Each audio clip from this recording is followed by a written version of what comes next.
Hi guys, my name is Modi and you are welcome to Modi Speaks. As you all can see, I am African, okay? A bona fide one at that. But after I started exposing South Africa and the silent genocide going on in that country, how the ruling government is gradually and silently decimating the handful of white South Africans in South Africa, many have questioned my Africanness and even accused me of being an imposter. Since I began exposing this evil, many people have turned against me. I never knew that hate meals were a thing until I started talking about the evil being dealt out to white South Africans in South Africa. I never knew online threats were really a big thing until now. I can't even begin to count the number of hate messages and threats I receive in my email, on my Instagram, on a daily basis. Some of these cowards even accuse me of not being a citizen of South Africa, therefore I cannot speak on South African issues. Now, that is why I have decided to bring this video up today, okay? At least it is from a South African. I figured maybe these guys think I'm just trying to criticize their country because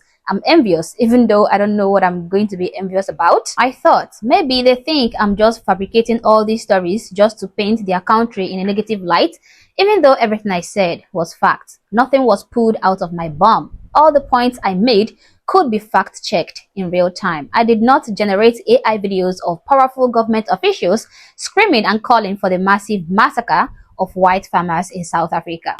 Shoot to kill the mother, kill the poor, the farmer, kill the poor, the farmer. Brr, pa, pa, brr, pa, pa. I didn't produce doctored videos of the former president of South Africa, Jacob Zuma, declaring to the people of South Africa that they should cut off the heads of the white farmers in South Africa.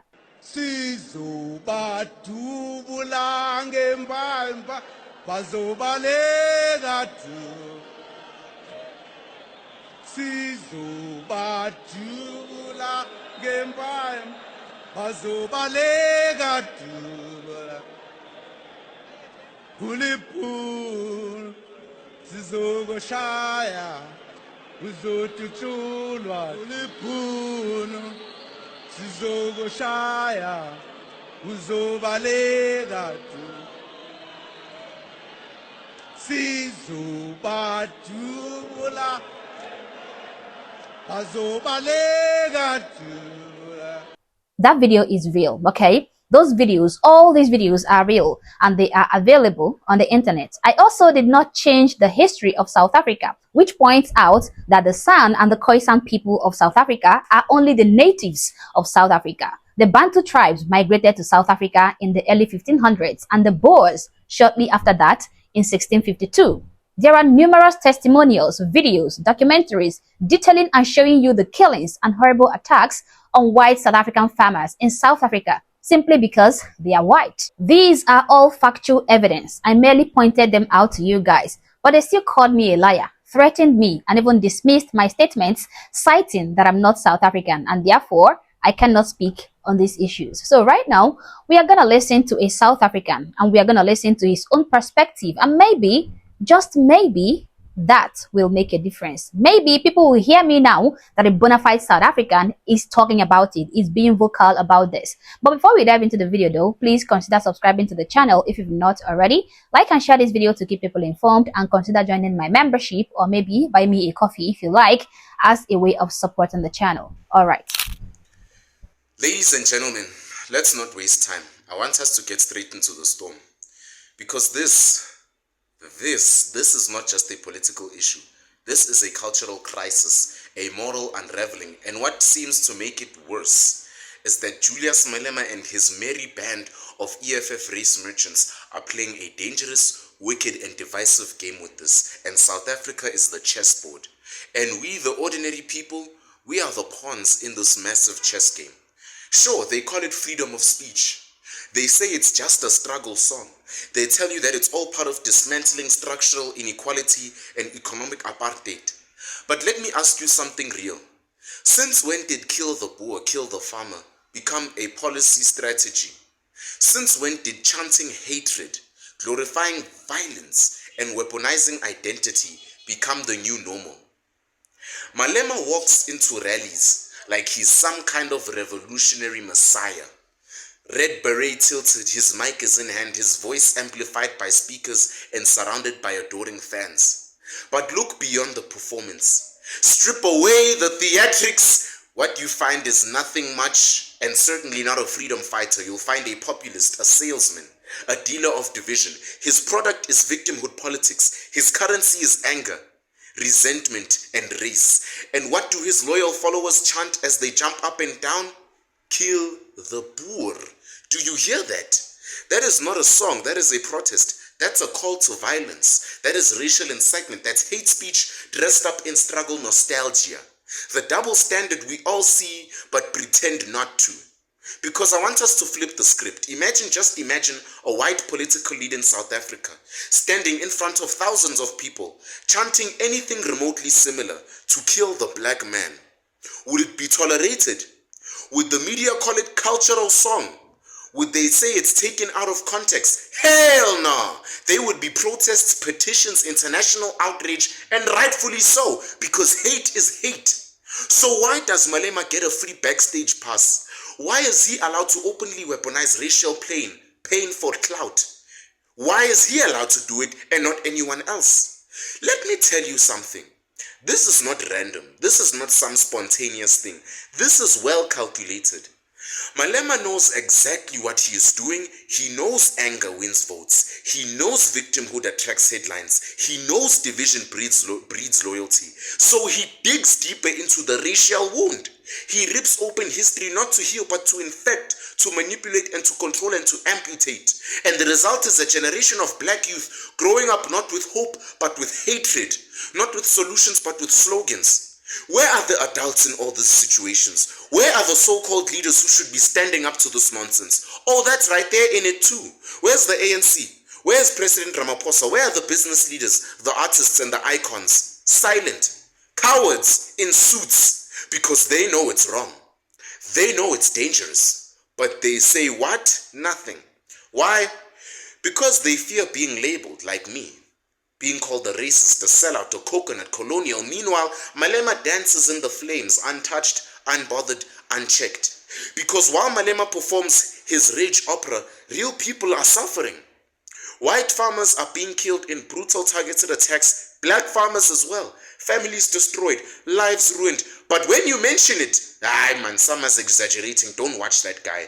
He's farm mongering. Let me ask you this, if the skin color of those farmers were black, would it be taken seriously? Would we be silent if it was black lives being extinguished like this on the land they work and live on? No, we wouldn't. You know we wouldn't. But this is the hypocrisy of racial politics. It picks its victims. It ranks its pain. It chooses who deserves outrage and who doesn't. And let's not forget the other part of this clown town show.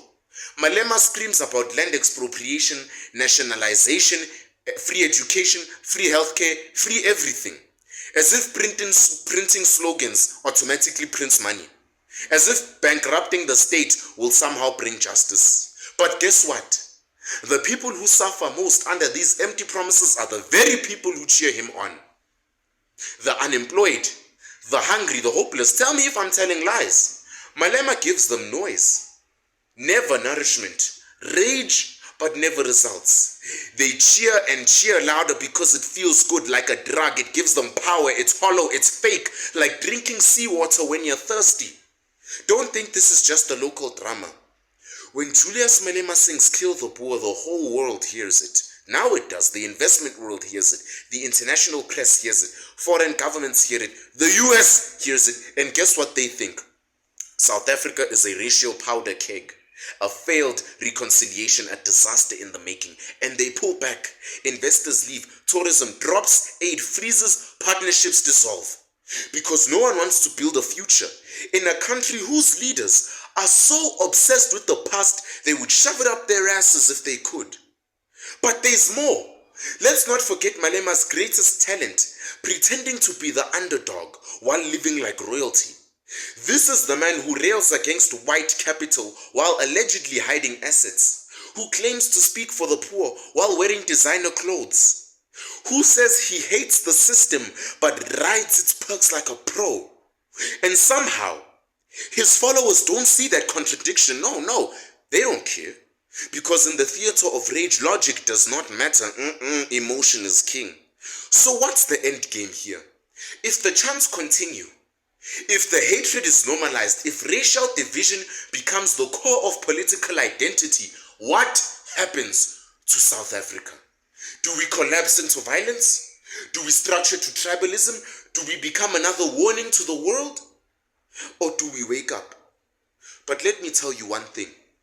There is a way out. And it starts by calling it what it is, like I do all the time, a toxic game played by selfish politicians for personal power. It continues with real conversations about land, about justice, about inequality, without the chants, without the slogans, without the arrests.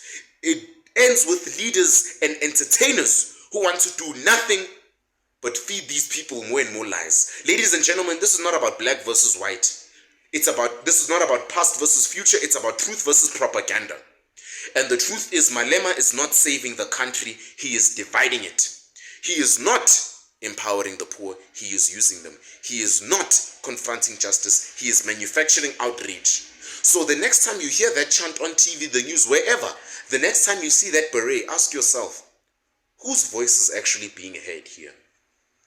Whose silence is actually being bought?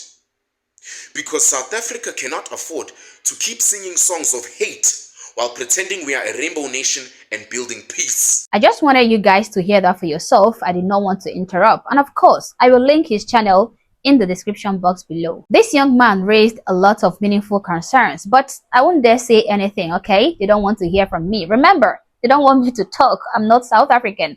Now, a South African is weighing in on this issue and he is talking. My only prayer is that the world would listen. My only prayer is that the world would understand what is going on in South Africa, which is an organized attack on white South Africans. I don't think I need to say anything more. I will just observe as this case unfolds. Guys, thank you so much for tuning in. I really appreciate your passion for truth and your quest for justice.